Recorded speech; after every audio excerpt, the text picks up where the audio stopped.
Hello everyone, it's Julia, and once again I'm calling in from Lisbon, but this time I'm not gonna give you a productivity video. This time I will be giving a book review about The Carnivore Code by Dr. Saladino, Unlocking the Secrets to Optimal Health by Returning to Our Ancestral Diet. Now, we see the title and the cover, right? So I think this needs to come with a huge disclaimer that this is in no way dietary advice. This video is just a book review. I am a computer scientist, so I'm in no position to advise any kind of diet. So just take it for what it is. Now, with the disclaimer set aside, let's go on with the review and explain why I decided to read this book. Well, first of all, I am interested in nutrition. I've been reading nutrition books and articles and maybe blog posts even for a long time at this point. I was a vegetarian a few years back.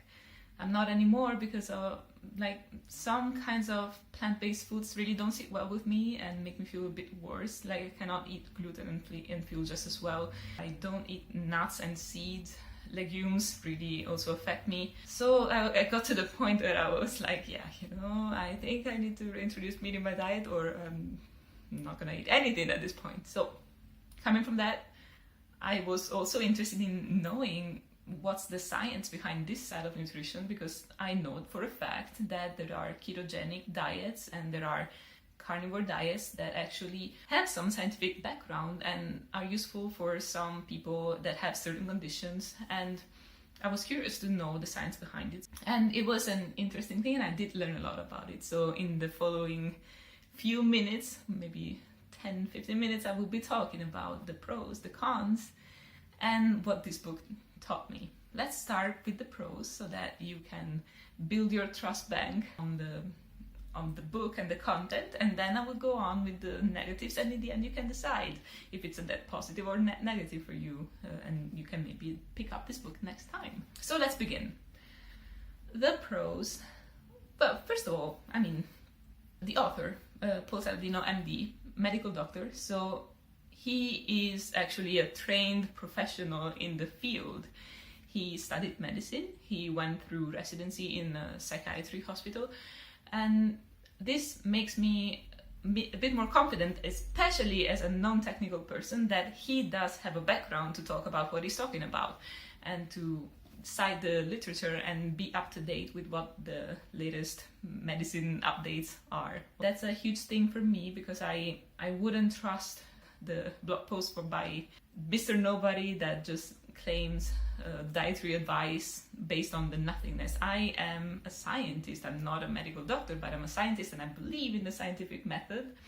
I believe that the people that make such bold claims, like the ones that he's doing in this diet and in this book, should be backed up by evidence. And I trust the fact that he can find the right references and that he can apply the right method to them. So on to the next pro is that this book is not in the void. It does not exist on its own. It's actually a very valid reference point from which you can actually go and follow through all the references, and there's a lot of them at the end of the book. Once you finish reading this, it's not really the end of the experience. You can actually go more in depth on different rabbit holes that come from this book, which is the third pro. There's a lot of different topics that are treated in here. It's not only gonna be a book about why carnivore diet is the one and only approach. It's a bit comprehensive. It gave me an introduction about anthropology, how humans evolved from monkeys, how our biologies and chemistry works differently from apes and from plants. And it's something that really was valuable to me to understand where we come from as a human species. Also, it talks about nutrition and chemistry, and it taught me some things that I always kind of read but took for granted, like what does it mean that a food is actually antioxidant? I have no idea, but it must be good, right? Well, now I have some background on that and I can go ahead and read more from the references. What does it mean for something to be inflammatory instead? Well, that must be bad, right?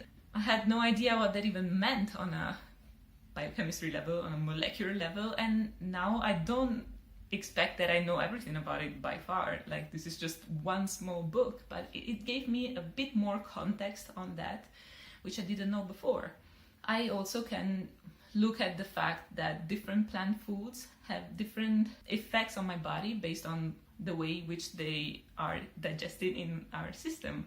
It is interesting, even despite the diet, you can discard that completely, but this is still going to teach you something about the way you eat. And even if you decide to continue eating plants, which is something that he considers as possible at the end of this book, he doesn't advocate for everyone, 100% of humanity, needing to be on a Carnivore Code diet.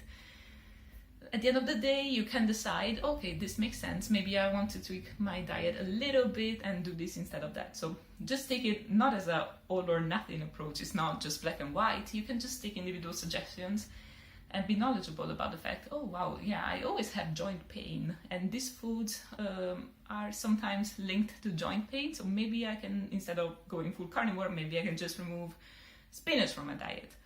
Might be a thing. Now, there's one more pro, which is a big one for me, definitely. And it is the fact that this book is not deaf and completely blind to the environmental side of the carnivore diet, which is what had me extremely skeptical at first, because I was vegetarian for environmental, ethical reasons back in the day, and it's still something that I deeply care about, and the carnivore diet looks like going against all my beliefs in that regard. And he addresses the fact that it's important to source meat from the right sources, not to be like destroying the planet, which is what industrial farming is doing, also according to him, for sure.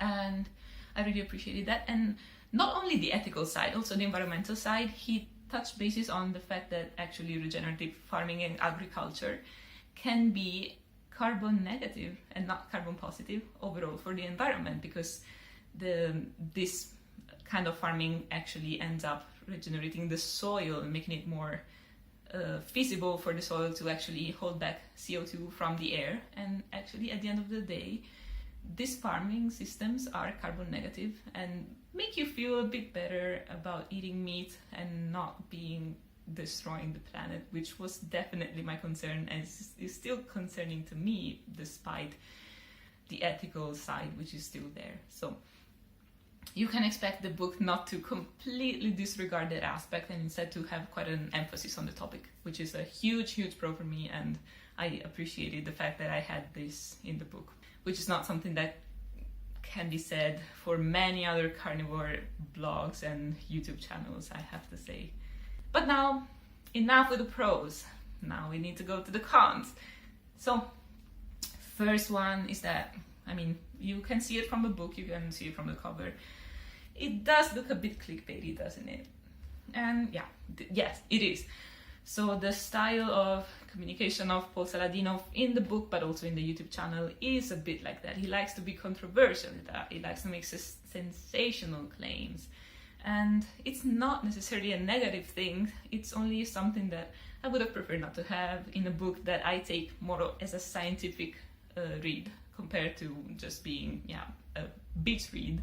This is not a book that I take for the drama, if it makes any sense. So I would have appreciated a bit more scientific approach, but I understand that would make it way less readable. It's not necessarily a con, it's just something that you need to be aware of.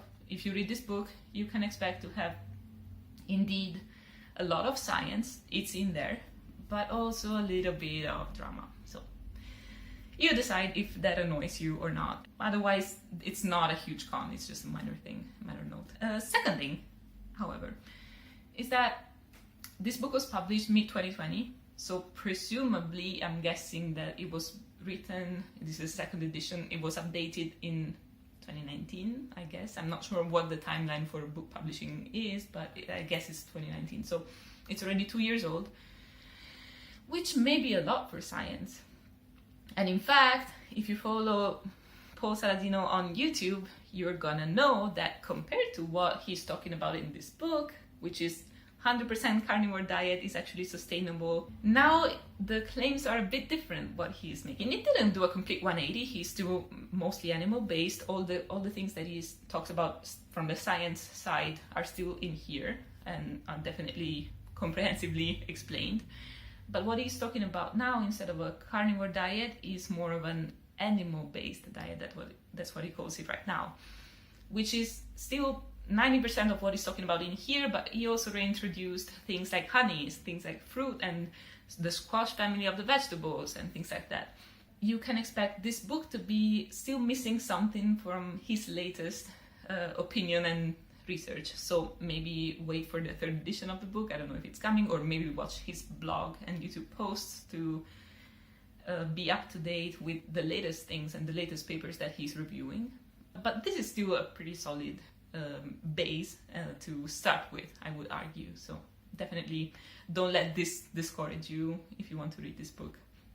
And if the third edition is not out yet, I don't know when you're going to be watching this video. So keep in mind, another edition might be out. The third con, though, it's a bit more substantial. This book makes a claim, has a hypothesis, and of course supports the hypothesis with evidence that is relevant to this hypothesis, that is, the carnivore diet is valid.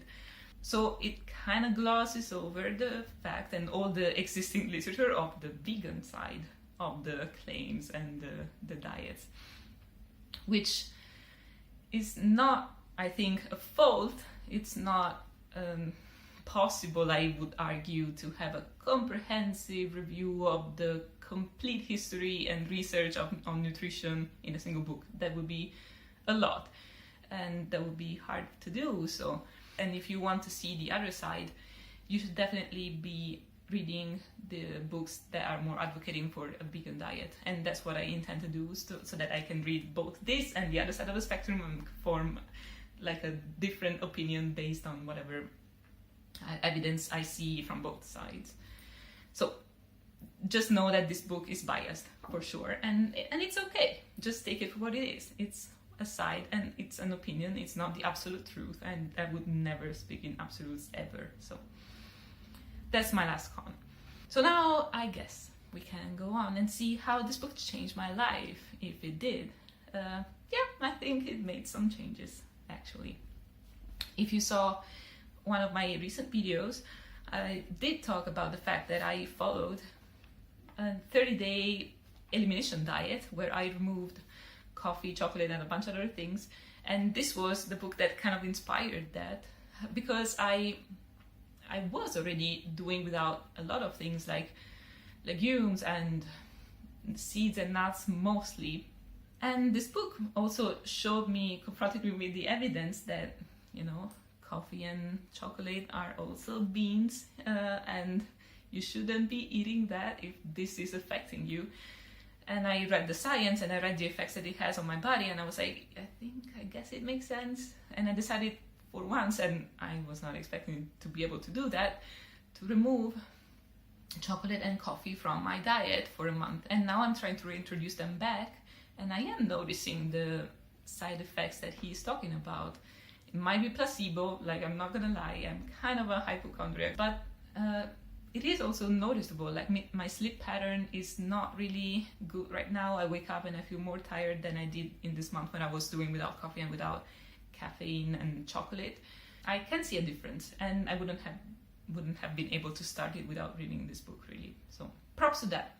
Third part of the ways in which this changed my life is that I will be embarking actually in the Animal 30 challenge, which is coming from his mailing list and his YouTube channel, starting April 1st, so it's happening right now. I'm doing a 30-day challenge on the latest and greatest diet that he's advocating for, that is the animal-based one. So I'm also going to be eating fruit and some vegetables and honey and things like that, and just tracking the way I feel. And it's quite interesting because at the end of this month, I'm going to be able to graduate from the elimination diet that I was doing before, like a couple months ago, to this new one, and decide if I'm feeling overall better or worse. And in fact, I expect to be reporting about that in a video that I will be making basically a month from now. So hopefully this is going to be useful for you as well, and this is interesting for you as well. But at this point, I think this video is getting way too long, and this was it, and I'm really thankful actually that you made it until the very end. If you like it, please, I would really appreciate if you give me a thumbs up and leave me a comment if you appreciate this kind of book reviews. If you have any book that you would suggest, like for example on the same topic, I'm always open to suggestions. And by the way, if you want to have a bit more in-depth just narration of the book, I couldn't go very much in depth with a video. I did publish and write book review notes, which are a bit more comprehensive, and they are in my blog post that you have a link in the description below, so please check it out if you're interested in that. Otherwise, I will see you in the next video. Bye!